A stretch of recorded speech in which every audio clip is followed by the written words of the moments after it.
Senior صحافی اور تجزیہ کار جاوید چودھری کے مطابق وہ مجھے بیر تک چھوڑنے آیا اور رخصت کرنے سے پہلے مسکرا کر بولا، آپ نے یقیناً مجھے پہچانا نہیں ہوگا، میں آپ کا شاگرد رہا ہوں۔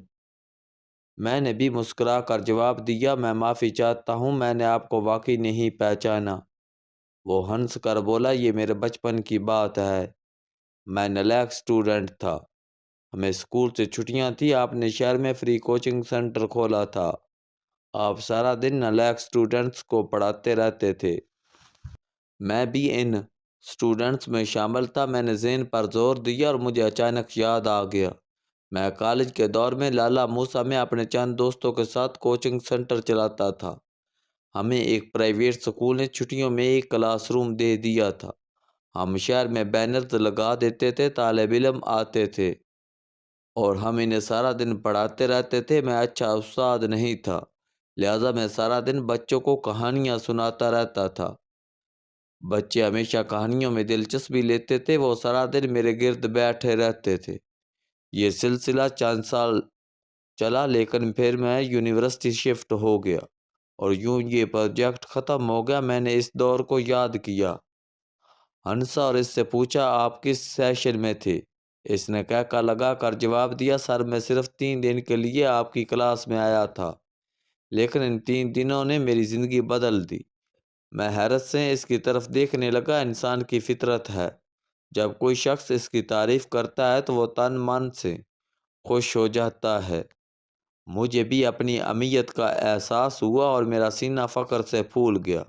وہ تھوڑی دیر رک کر بولا، آپ نے ہمیں شیکسپیئر کے بارے میں بتایا تھا اور آخر میں کہا تھا، انگریزی زبان کے سب سے بڑے ادیب، شاعر اور ڈرامہ نگار کے پاس صرف 250 لفظ تھے اور یہ ان کا 250 لفظوں کے ساتھ انگریزی دنیا کا سب سے بڑا شاعر اور ادیب بن گیا۔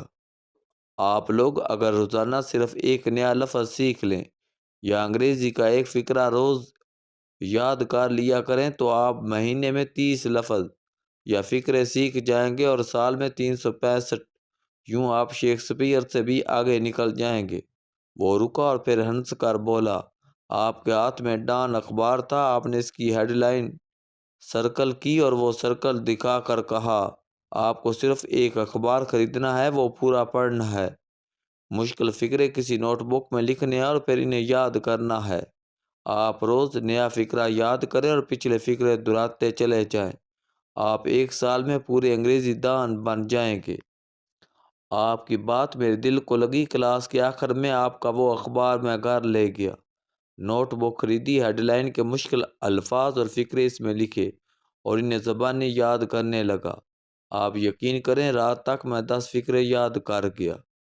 اگلے دن میں نے پچھلے فقرے دہرائے اور 10 نئے فقرے سیکھ لیے۔ یہ بھی ہو گیا، میں اب روز نئے فقرے لکھتا تھا، انہیں یاد کرتا تھا اور پرانے دہراتا جاتا تھا۔ میں شروع میں 10 فقرے یاد کرتا تھا، لیکن پھر میری سپیڈ کم ہو گئی، میں 10 سے 5 پر آیا اور پھر روزانہ ایک فقرہ سیکھنے لگا۔ لیکن اس وقت تک میرا لینگویج بینک بڑا ہو چکا تھا، میری ووکیبلری بھی بڑھ چکی تھی اور میرے پاس 250 اچھے فقرے بھی جمع ہو چکے تھے۔ میں جب یہ فقرے کلاس میں دہراتا تھا یا انگریزی کے مضامین میں لکھتا تھا تو میرے کلاس فیلوز کے ساتھ ساتھ استاد بھی حیران ہو جاتے تھے۔ اس کامیابی نے مجھے حوصلہ دیا اور میں آگے بڑھتا چلا گیا۔ وہ رکا، لمبی سانس لی اور پھر رک کر بولا، مجھے چند ہفتے بعد ایک اور حقیقت کا ادراک ہوا، ہمارے معاشرے میں سوٹ اور انگریزی آپ کے تمام عیبوں اور نالائکیوں پر پردہ ڈال دیتی ہے۔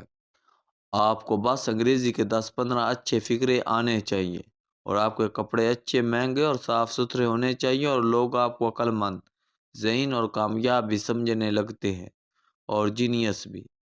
مجھے جب اس کا ادراک ہوا تو میں نے انگریزی پر اپنا فوکس بڑھا لیا۔ میں روز نوٹ بک میں نئے فقرے لکھتا تھا اور پرانے دہراتا تھا۔ میں یہ نوٹ بک ہر وقت اپنے پاس رکھتا تھا۔ نوٹ بک ایک ایسا طوطا بن چکی تھی جس میں میری جان تھی۔ میں آگے بڑھتا رہا، لیکن پھر 2 نئے چیلنجز آ گئے۔ میں انگریزی لکھنے اور بولنے میں اچھا نہیں تھا۔ میں نے اس کے 2 حل نکالے۔ میں یاد کیے ہوئے فقروں کو لکھ کر پریکٹس کرنے لگا۔ میں روز 1 گھنٹہ انگریزی لکھتا تھا، اس سے میری ہینڈ رائٹنگ بہت اچھی ہو گئی اور میرے ہاتھ میں روانی بھی آ گئی، جبکہ بولنے کے لیے میں نے BBC سننا شروع کر دیا۔ اس زمانے میں گھروں میں ریڈیو سنا جاتا تھا، میں روز ریڈیو پر BBC کی خبریں سنتا تھا اور انگریزی کے لفظ اور فقرے سن سن کر یاد کرتا رہتا تھا۔ میں نے بعد ازاں اپنے ایک کزن سے چھوٹا سا ٹیپ ریکارڈر لے لیا۔ میں خبر نامہ ریکارڈ کر لیتا تھا اور اسے بار بار سنتا تھا۔ مجھے پھر کسی نے بتایا انگلینڈ سے لینگویج کورس ملتے ہیں، یہ کیسٹ کی شکل میں ہوتے ہیں اور آپ سن سن کر انگریزی سیکھ لیتے ہیں۔ میرے پاس اتنے وسائل نہیں تھے کہ میں انگلینڈ سے کورس منگوا سکتا، لیکن پھر اللہ نے کرم کیا۔ میرے ایک کلاس فیلو کے بڑے بھائی لاہور میں پڑھتے تھے، انہوں نے بتایا لاہور میں برٹش کونسل ہے اور یہ سارے کورس اس میں موجود ہیں۔ وہ کونسل کے ممبر تھے، وہ مجھے وہاں سے کورس لا دیتے تھے اور میں سن سن کر سیکھتا جاتا تھا۔ وہ بہت اچھے انسان تھے، انہوں نے بعد ازاں مجھے انگلینڈ سے کورس منگوا دیے۔ میں نے وہ کورس اتنے سنے کہ کیسٹ گھس گئی اور میں انگریزوں کے لہجے میں انگریزی بولنے لگا۔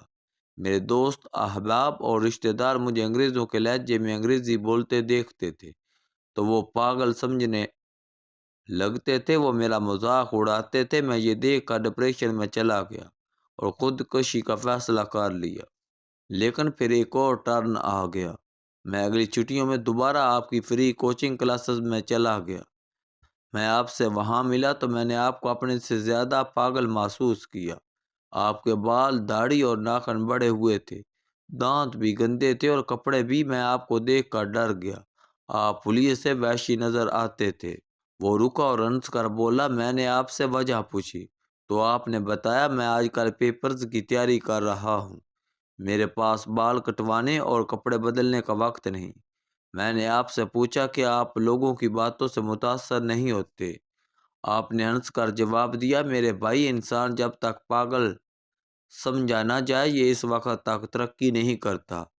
مجھے آپ کی بات سمجھ نہیں آئی تھی۔ آپ نے وضاحت کی، انسان زندگی میں جب کوئی چیز حاصل کرنا چاہے تو اس میں ایکسٹریم پر جانا چاہیے۔ یہاں لوگ اسے پاگل سمجھنا شروع کر دیں۔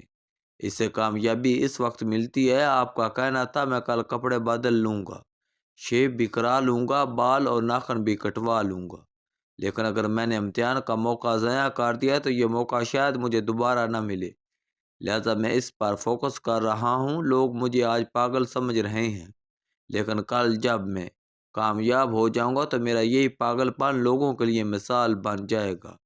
لوگ اپنے بچوں کو میری کہانی سنایا کریں گے، لہذا ہمیں دوسروں کی رائے پر توجہ دینے کے بجائے کام پر فوکس کرنا چاہیے۔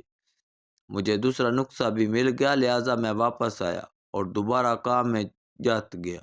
میں نے اب لکھنے اور بولنے دونوں کی پریکٹس شروع کر دی۔ وہ رکا، لمبا سانس لیا اور اس بار اس کی آنکھوں میں آنسو تھے۔ اس نے کہا، سر، آپ یقین کریں پورے سکول اور پھر کالج میں مجھ سے اچھا انگریزی بولنے، لکھنے اور پڑھنے والا کوئی نہیں تھا۔ میں نے اس پریکٹس میں ایک اور چیز لرن کی، انسان اگر کسی ایک چیز میں ماسٹری حاصل کر لے تو باقی تمام فن چل کر اس کے پاس آ جاتے ہیں۔ میری انگریزی نے مجھے دوسرے تمام مضامین میں بھی مدد دی اور پھر میں ٹاپ کرتا چلا گیا، یہاں تک کہ میں نے MBA کیا، اسکالرشپ پر باہر گیا، ملٹی نیشنل کمپنیوں میں کام کیا، پاکستان آیا، اپنا کام سٹارٹ کیا اور آج اللہ تعالیٰ کے کرم سے آپ کے سامنے ہوں۔ مجھے اس کی کہانی نے ششدر کر دیا۔ میں حیران ہو گیا اور بچپن کی پڑھی ہوئی وہ کہاوت یاد آ گئی جس میں بتانے والے نے بتایا تھا، انسان کو لمبے چوڑے فلسفے اور دانش کی ضرورت نہیں ہوتی، اللہ کا کرم ہو تو ایک فکرہ پوری نسلیں بدل دیتا ہے۔ ہم چند دوستوں نے جوانی میں شغل کے طور پر فری کوچنگ سنٹر بنایا تھا۔ ہم چھٹیوں میں سکول کے بچوں کو اکٹھا کر کے مہینہ 2 مہینے فری پڑھاتے تھے۔ ہمارے اس انیشیٹو نے اس جیسے نہ جانے کتنے طالب علموں کی زندگی بدل دی ہوگی۔ میں نے یہ سوچ کر پہلے فخر کیا اور پھر شرمندہ ہو گیا اور اپنے آپ سے سوال کیا، میں نے اتنا بڑا انیشیٹو آگے چل کر بند کیوں کر دیا تھا؟ میں کتنا بے وقوف ہوں۔ میں نے اس کا ہاتھ پکڑا، جھک کر اسے بوسہ دیا اور گیلی آنکھوں سے اس کی طرف دیکھ کر کہا، تم میرے محسن ہو، تم نے ایک بار پھر مجھے ایک ایسی نیکی کے ساتھ جوڑ دیا جسے میں روزگار کی دوڑ میں بھول گیا تھا۔ تم بہت عظیم ہو۔